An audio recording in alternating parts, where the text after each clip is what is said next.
Yo, Counter Attack podcast for myself, Daps. Guys, I'm back again. 2 days in a row, I'm giving you guys content. And I just thought, let me just give you a quick 10 minutes, seeing as I was already here. And yeah, guys, keep liking, subscribing, sharing. Thank you for those that are commenting. I think I'm asking for engagement. I'm asking for engagement from you guys, but I also acknowledge that, you know, I can't ask for all this engagement and not give you the content. So if I'm at least giving you the content, I'm doing my job. So 2 days in a row, here we go. Obviously, no. So thank you to everyone that has been engaging on Twitter and blah, blah, blah, blah, blah. On Twitter, use the hashtag Counter Attack Podcast on the on Twitter.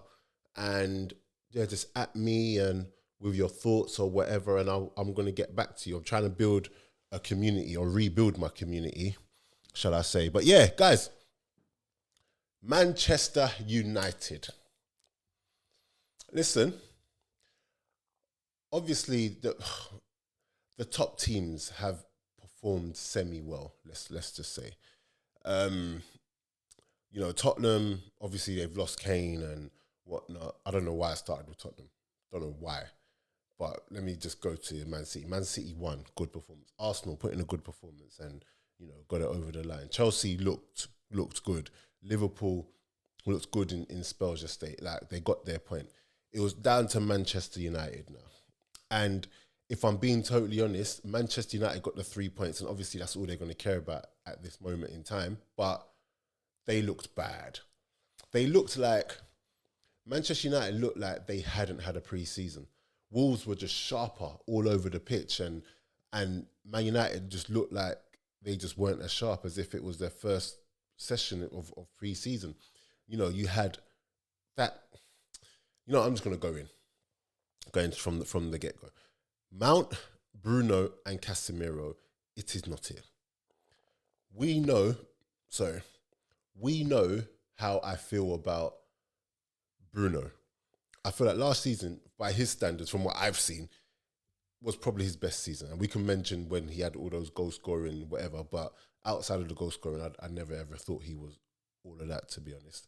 And last season, he did a bit more of what I wanted to see outside of the goals and assists. But listen, you cannot have Bruno with Mount and expect combative midfield. Expect one that actually stands up to the test, because what I saw today, I saw Yao Pedro, I think his name is. I saw Lamina and was it Sarabia, whoever else was in there, just running through that midfield. Casemiro can't do it all by himself.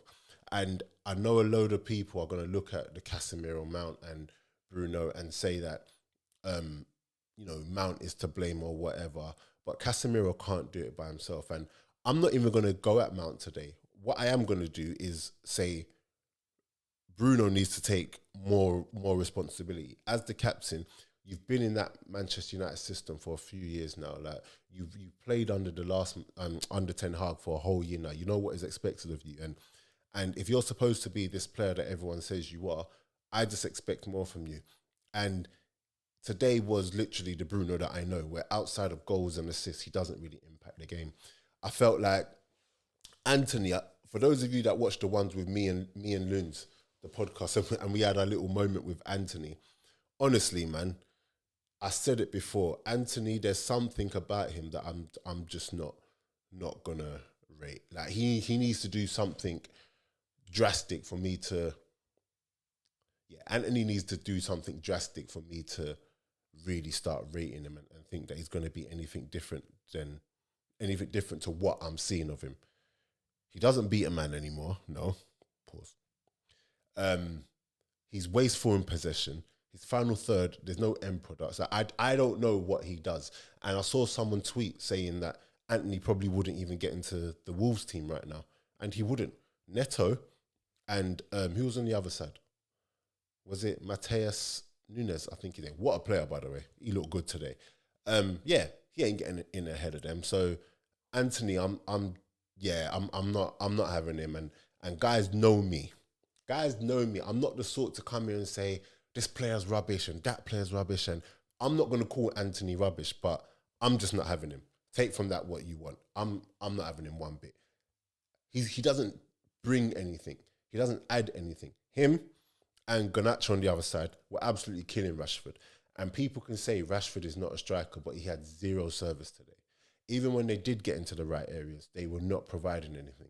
So what did Rashford start doing? Rashford started looking for the ball and trying to force it, and it just didn't happen. So, yeah. Lisandro Martinez looked way off it today. For someone they called the butcher, the only thing that was being butchered was his performance. He was just not doing anything. Like from when he took, who was it, Neto? Was it Neto? From when he took Neto out in the opening couple minutes, he kind of set the tone for the rest of the game. Cunha running through, Mateus Nunes running through, like just acting like he's not even there. And it was no surprise that he got dragged. And, you know, they're going to need much better from him if they are going to compete how they want to compete this season. And I was just really struggling to find any real positives with them. Obviously, they got the win. And when you look back at the table, it's just going to show that Manchester United got the win. But it was so unconvincing, and they have a lot of work to do. I think Eriksen needs to play. Obviously, his first game of the season, you know, for them. So, you know, the squad is going to take shape as the season goes on. But they need players. I didn't realise just how many players they needed until I was watching that match. And all this talk of, you know, title challenging and, you know, Arsenal are going to finish outside the top four, but United are going to finish in the top four. I don't know where that's come from, because United are going to, you know, not struggle this season, but with the way that the other teams have started and the way that they're looking and the way that other teams are trying to break in, I'm talking about the Brightons and the Newcastles, it's going to be real difficult for anyone to just stay in that top four and, you know, be consistent. And United look like they might be in trouble, if I'm being totally honest. They need reinforcements. They need a striker. Rashford might get you the goals, but I personally feel like Rashford is better coming off the left, coming off the wing and cutting in and whatever. I don't think he's a striker. I don't think Martial's the answer either. Garnacho's young, so I'm not really going to get at him. I think he's got a lot of learning to do in regards to his final third contributions. What else can I say about them, to be honest? I like Wan-Bissaka a lot, to be honest. Wan-Bissaka's good, man. That's just honourable shout out to Wan-Bissaka. But, you know, Gary ONeil, man, he's doing a good job with Wolves, if you really want to be honest. And, you know, I thought when they hired him, I was just like, oh, why? But credits where credit's due, he's doing a good job so far in regards to the first game of the season, getting them prepared for today. And yes, they've lost, but they've got nothing to be ashamed of. Like I mentioned earlier on, Mateus Nunes is looking like he's settled in now. You know, he's had his little grace period to become acclimatized to the league, and he looks good. Neto looked good today. Neto looked like his old self. Obviously, he's been injured for a while. Cunha was just running through just with ease, and even the way that they play and keep possession, you know, I think Wolves will have a much better season than they did. So I think Wolves will have a much better season than they did last year. And, you know, they've made Max Kilman their captain, and I like Max Kilman a lot. I think Maidstone, was it Maidenhead? I think Maidstone will be fuming that he didn't get his move, because obviously they get that sell-on fee. But all jokes aside, Max Kilman, happy for him, because he's come in, you know, non-league, and, you know, to be where he is now as captain of a big club like Wolves, and for it to be deserved as well, it speaks volumes about him. So happy for him. And Max, come on the podcast. What else is there to talk about with that match? Oh my gosh, how can I forget? That was definitely a penalty. If you're looking at that and saying it's not a penalty, then I don't know.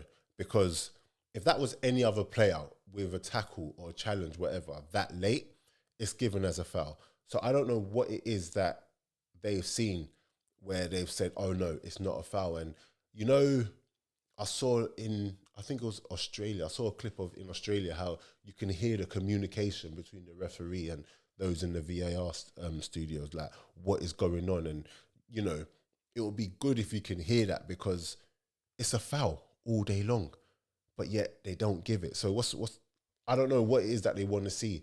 And no, to be fair, outside of that, he did all right today. Actually, I know all eyes are on him, and there was a lot of pressure on him, but I think he did okay. But it was definitely a penalty, and Wolves might feel that they're unlucky.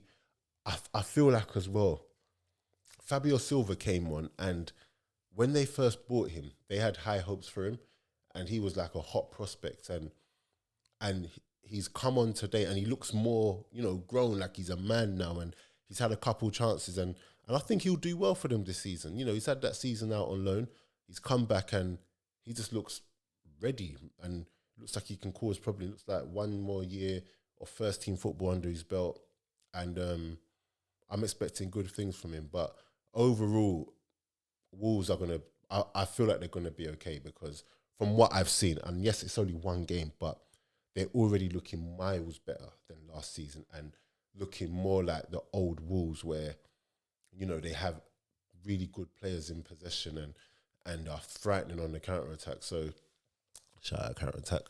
So, yeah, that's my take on that. The other big news of today, obviously, is Caceido and Lavia going Chelsea. And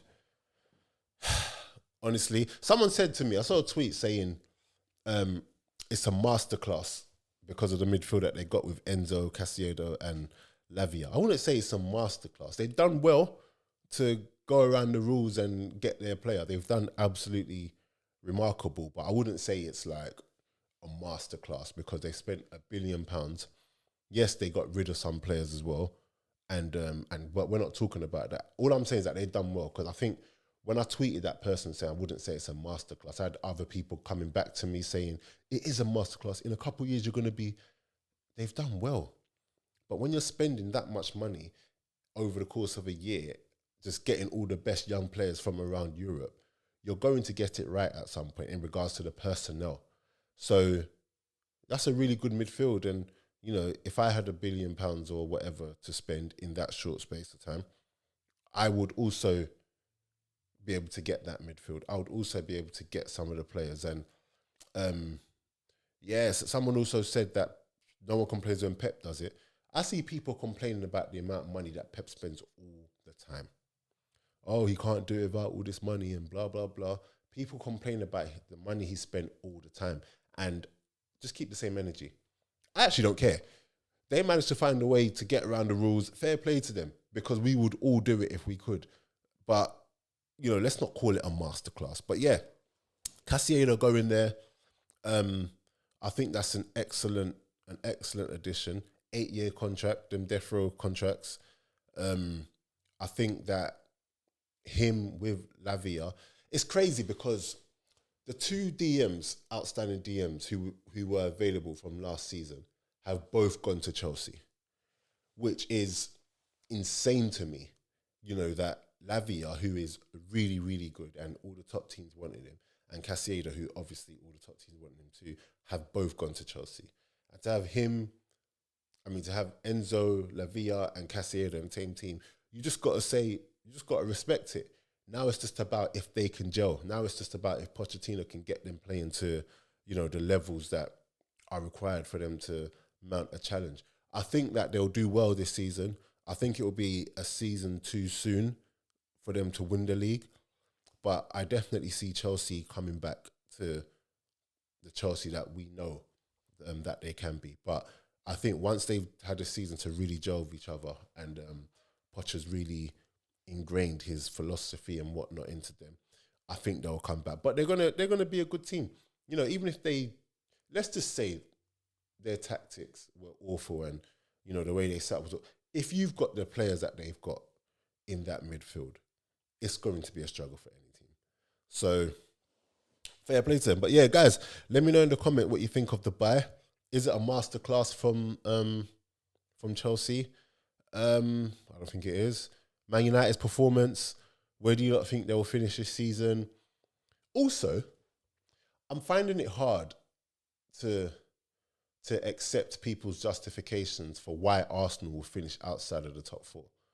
I think sensible people will have them in the top four. And if you have them outside, then fair enough. But I'm not even saying you should say Arsenal are going to win the league. Don't say that. I'm not even going to put that out there. I want it to happen, but I'm not going to put it out there. But to just say Arsenal aren't even going to finish out in the top four, and there's no real justification, but you're putting United in your top four. Look at them. You're putting Liverpool in your top four. Do you get what I'm saying? Like, why is it that Arsenal aren't good enough to finish in the top four? I just don't understand. So let me know, guys, why people are saying that. And again, let me know in the comments. I'm going to start doing phone-ins. I put the word out too late that I was doing a phone-in today. Let me see if... I put the word out too late that I was doing a phone-in today. So I'm going to start doing phone-in. So if you want to have your say on the pod, tweet me, Instagram, whatever. Just message me anywhere or put it in a comment and I'll get in touch and we'll get you on the podcast talking. So, yeah, guys, this is a quick one from me, but